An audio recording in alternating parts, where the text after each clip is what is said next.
Well, the feeling was that there was nothing in Cavan for the visitor, for the stranger, to say that Cavan had a GEA ethos or a GEA, anything to do much with the GEA.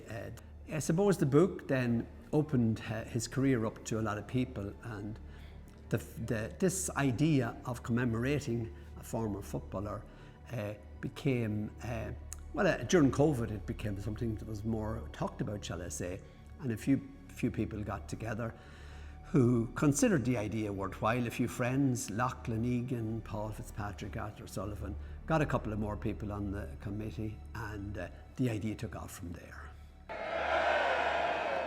That's what we want to hear. Anyway, welcome to everybody on this historic day for the County of Cavan, and indeed the province of Ulster. Today, we will unveil the first ever statue there's been of a GA figure in either Cavan or Ulster, and there is no person more worthy of that distinction than John Joe O'Reilly, the iconic captain of Cavan's 1947 and 48 All-Ireland winning team.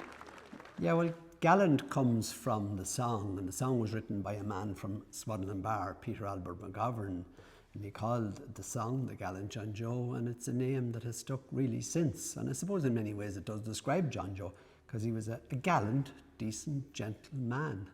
And obviously the song gets replayed again and again, and that's how people from outside the county and from afar identify him. They always say the Gallant John Joe.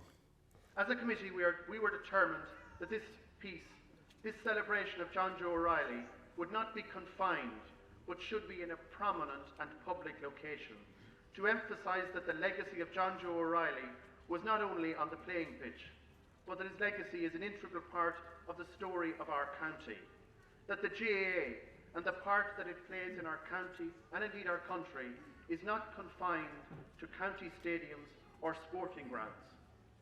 This statue is an acknowledgement of an historic legacy, a unique era in our sporting history, of an extraordinary individual whose playing career reached a pinnacle as the captain of the famous mould-breaking Cavan team who won the 1947 All-Ireland in the Polo Grounds in New York. And his career was further recognised by being on the team of the Millennium. We believe that this part of our story is worthy of celebration here in the heart of Cavan Town. Well, obviously, as we know, he was the son of his father and his uncles, who were all great footballers. So I suppose he was destined to be a good footballer, and he was. He achieved success very young with Cavan, won a lot in St. Pat's, captained the McRory team, won 3 Ulster McRorys in a row, and got his place on the Cavan team straight away into an Ulster final, and then played a month later in an All-Ireland semi-final and an All-Ireland final against Kerry, and a replay. Now this was all at 19 years of age. So he was launched, so to speak, at a very high level, and he continued that status right through his career of being an outstanding footballer, and then captaining Cavan in the Polo Grounds in 1947 was unique and special, and in some ways it was fitting that John Joe had that honour. Now when we talk about John Joe O'Reilly, we can't just talk about the man, the husband, the father, or the footballer.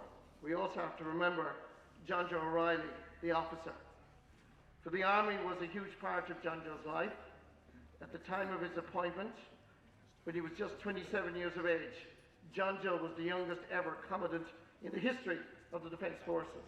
We have to realise he was in the army at a very difficult time in our country's history. World War II was raging, and people that didn't know what the outcome might be. So John Joe had a huge responsibility there, training young recruits and preparing them. And some of those men in later years went on and served for Ireland in the Congo in later years. So it was a very specialised job, but he was very well respected in the army. Obviously his leadership on the field in football, it dovetailed with his leadership in the army. And he was a leader of men, whether it be on the football field or whether in the army.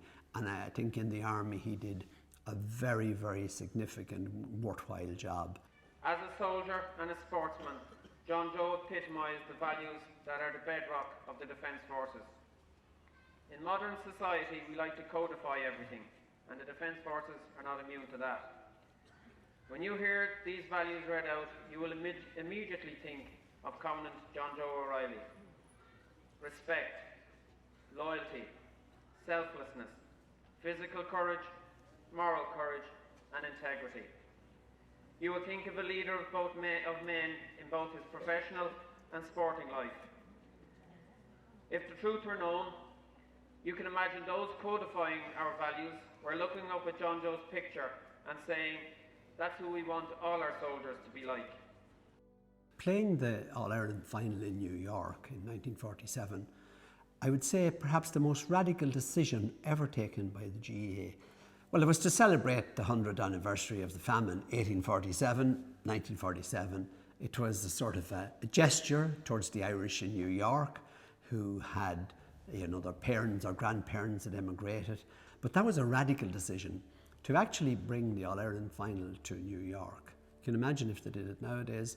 People are nearly more accepted nowadays because travel is so different now. But in 1947, those guys going over to play, one of them said to me, we might as well have been going to the moon, some of us. We were never out on an aeroplane before. And then to play Kerry in that final, who had such a record at that time. Kerry were out and out favourites. And for Cavan to win that game, and then for John Joe to be the captain of the team. That's, I suppose, why it stands out as his crowning glory. So in history, it's the only one ever played outside Ireland, and I think it is special and recognised as special. And John Joe was very much part of that. When you talk about the legends of the game of football, up at the top of the mountain with John Joe has to be a man from Valentia Island in the Kingdom of Kerry. It's my pleasure to introduce Mick O'Connell.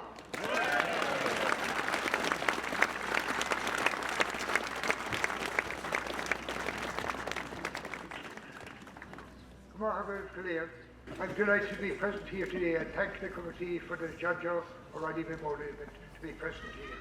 I wouldn't have missed it for anything because in my young days, in the early 1940s, growing up in the Valentia Island off the coast of Kerry, the name John Joe O'Reilly was synonymous with Gaelic football.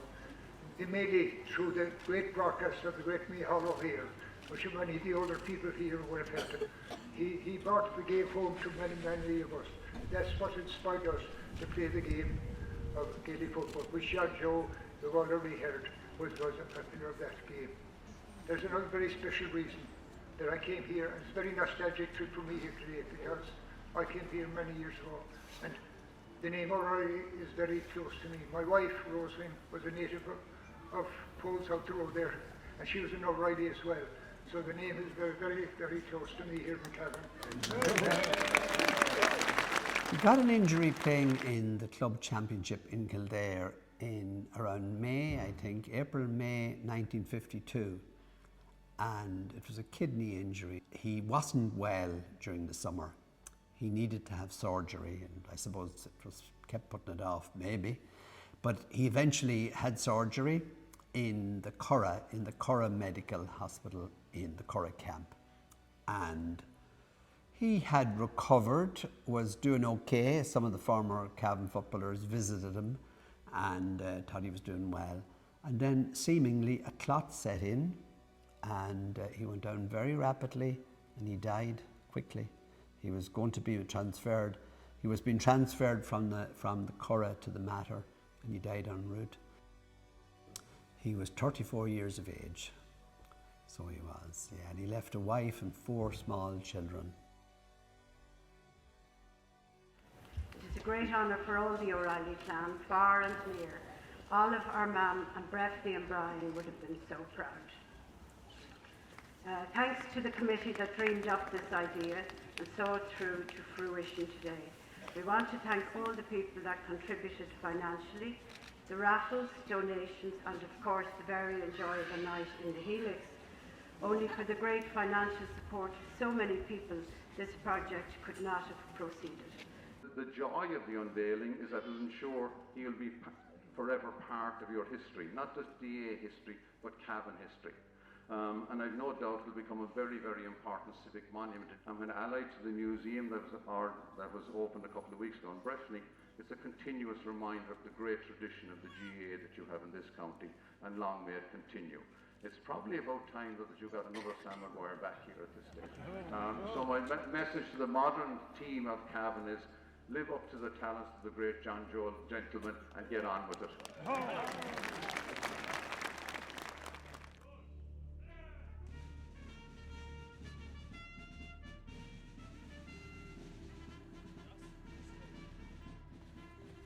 The famous photograph, it is John Joe after receiving the Sam Maguire Cup in Croke Park in 1948. Now, he damaged his arm in the game, so his arm is along his chest and he's holding the cup with one hand, so to speak. And that was the game against Mayo, and it was a very close second half. John Joe had to come off because he damaged his shoulder, his arm, and that's the photograph. It has been widely published over many, many years. I think more than any other photograph, it just captures him. Okay, the moment we've all been waiting for, as the statue to the legendary John Joe O'Reilly is unveiled here in the Market Square for the very first time. So give a big round of applause, ladies and gentlemen. There it is. If you travel anywhere in a lot of Ireland and people ask you where you're from, they say Cavan, or even from Cornafane, they say, oh, the Gallant John Joe.